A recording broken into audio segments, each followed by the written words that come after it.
ada 3 bagian proposal yang harus dipenuhi oleh calon peneliti. Pertama, bagian awal. Kedua, bagian utama. Dan ketiga, bagian akhir. Kita lihat sekarang bagian awal.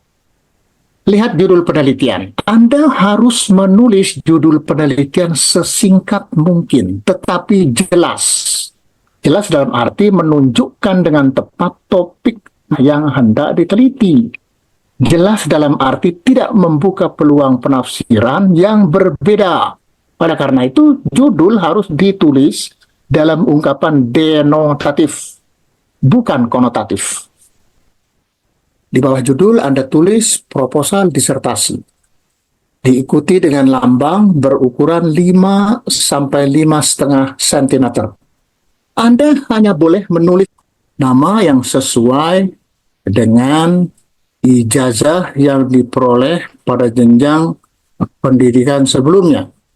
Tidak perlu menggunakan gelar apapun, termasuk gelar haji, Hajah Siti Aisyah MPDI. Tidak perlu. Yang perlu Anda tulis ialah Siti Aisyah. Nama program studi Anda ditulis program doktor pendidikan Islam pasca sarjana UIN Sunan Gunung Jati Bandung. Yang terakhir ialah waktu pengajuan. Anda tulis tahunnya, tahun 2025, trip miring 1446 Hijriah. Bagian utama. Pada bagian utama, yang pertama harus Anda lakukan ialah menyusun latar belakang penelitian. Isinya masalah, isu dan fenomena yang melatar belakangi penelitian.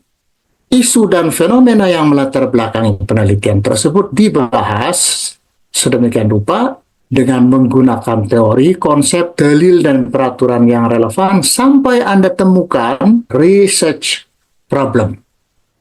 Yang kedua, perumusan masalah dan pertanyaan penelitian. Sebagian orang hanya menulis 2, perumusan masalah, tanpa menyebutkan pertanyaan penelitian. Berdasarkan kajian latar belakang, peneliti hendaknya mengemukakan rumusan masalah utama atau research problem, yang kemudian dijadikan induk research questions atau pertanyaan penelitian. Pertanyaan penelitian harus disusun secara sistematis, singkat, jelas, eksplisit, tidak tumpang tindih, dan relevan dengan research problem dan variabel atau aspek. Aspek atau fenomenon yang terdapat pada judul penelitian. Yang ketiga, Anda harus menulis tujuan penelitian. Isi tujuan penelitian itu bersifat resiprokal, dalam arti selaras dengan isi pertanyaan penelitian. Jadi kalau pertanyaan penelitiannya tentang A, B, C, tujuan penelitiannya juga tentang A, B, C. Tidak mungkin D, E, F. Di samping ada theoretical significance, ada lagi practical significance. Ada juga orang yang menyebutnya social significance. Kegunaan yang bersifat teoretis Anda tulis tanpa menunjukkan kepada kelompok masyarakat atau wilayah kasus tertentu. Kegunaan yang praktis Anda perlu menyebut lokus. Misalnya Anda meneliti di pesantren X di Cirebon. Kerangka berpikir tidak seperti latar belakang penelitian, juga tidak seperti kajian pustaka. Dia merupakan sikap dan persepsi peneliti mengenai variabel atau fenomenon atau aspek. Aspek bisa disebut juga fenomenon atau central phenomenon. Uraian kerangka berpikir diharapkan berujung pada ditemukannya paradigma penelitian, research paradigm. Research paradigm ini dijadikan acuan peneliti dalam melakukan penelitian hingga ditemukannya gagasan yang akan ditawarkan sebagai produk penelitian. Lihat baik-baik. Mulai dari landasan, kemudian ada lokus dan aspek penelitian, ada kegiatan, ada rencana produk. Silakan dicerna. Penelitian ini memiliki landasan Yang diteliti ada 2 institusi. Aspek yang diteliti, proses manajemen, sumber-sumber, input dan output. Ini lokus dan aspek penelitian ini menjadi sebuah kesatuan. Komponen lainnya, kegiatan penelitian. Setelah itu, Anda melakukan studi benchmark, studi banding ke lokus lain untuk mengambil contoh penyelenggaraan kebijakan tertentu. Misalnya SMA plus terpadu. Nah, di situ Anda belajar SMA plus terpadu pada rencana produk. Sekarang pertanyaannya, mana judul yang menurut Anda cocok untuk paradigma penelitian di muka?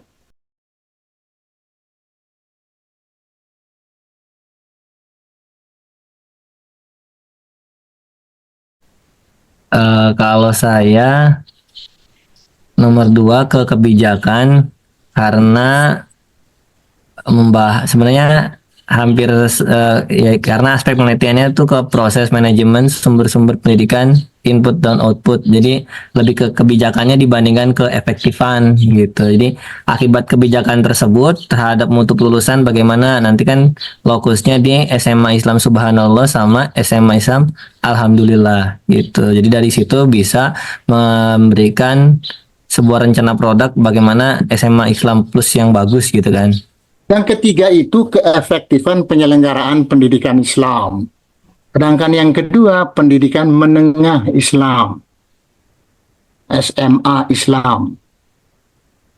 Anda harus membedakan pendidikan menengah Islam, misalnya SMA Islam, dengan pendidikan Islam. Beda itu. Apakah merek SMA Alhamdulillah, merek SMA Subhanallah itu punya dampak terhadap mutu lulusan? Lulusannya lebih baik daripada SMA yang tidak bermerek Islami. Itu yang kita teliti. Oleh karena itu, nomor 2, saya rasa lebih tepat. Lebih pas kebijakan penyelenggaraan pendidikan menengah Islam dan dampaknya terhadap mutu lulusan.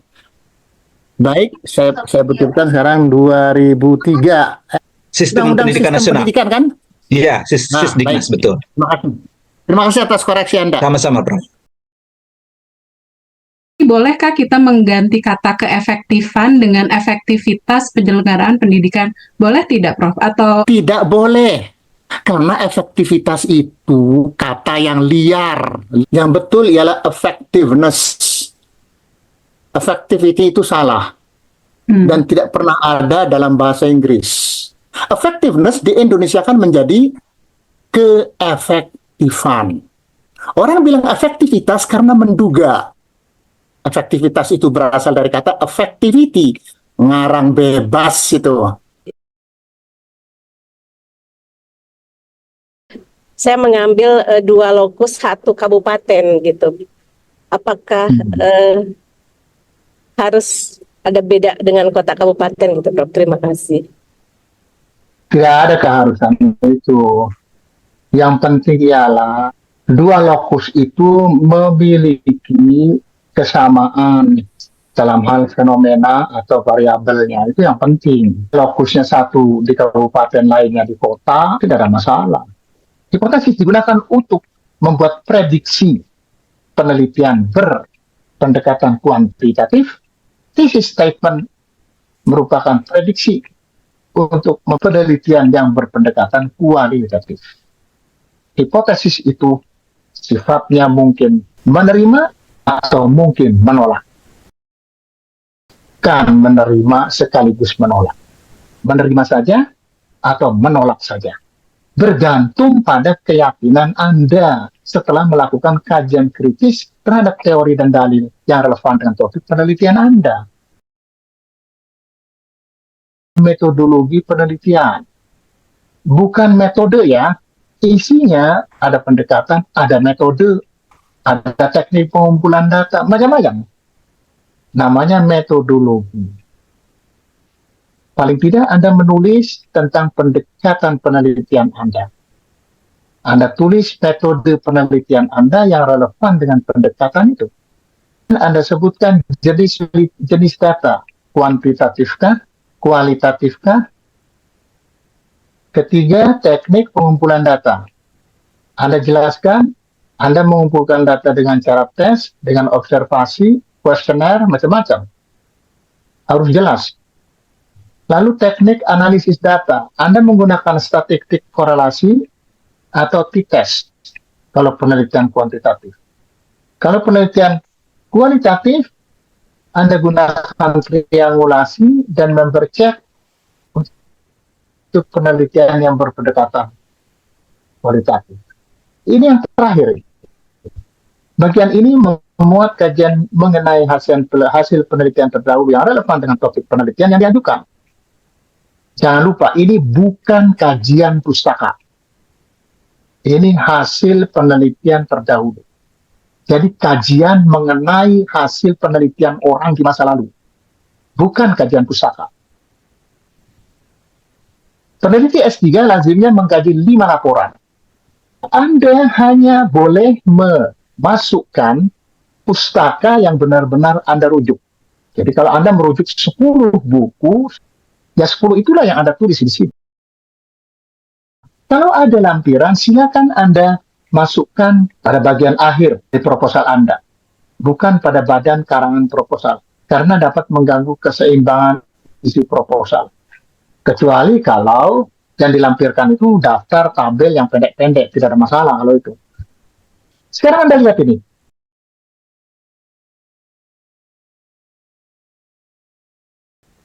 Sebagian peneliti membuat thesis statement ini bersatu dengan kerangka berpikir. Jadi ujung kerangka berpikir itu ialah hipotesis atau thesis statement. Jadi hanya ada kerangka berpikir, kemudian loncat ke metodologi penelitian. Silakan Anda pilih. Sebagian orang mempertanyakan kenapa dalam proposal penelitian tidak memuat kajian pustaka. Karena menurut hemat saya ini baru proposal, belum melakukan penelitian, belum punya data. Peran kajian pustaka itu kan sebagai pisau analisis data. Sementara dalam proposal, data dari lapangan itu kan belum ada.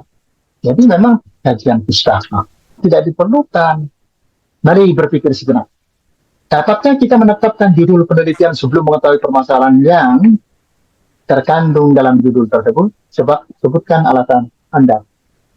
Saya rasa lebih tepat jika ada permasalahan terlebih dahulu, karena kalau judul bisa di akhir juga bisa berubah kembali sesuai dengan penelitian, Prof. Itu yang poin pertama. Lalu layakkah sebuah penelitian disertasi tanpa menghasilkan produk?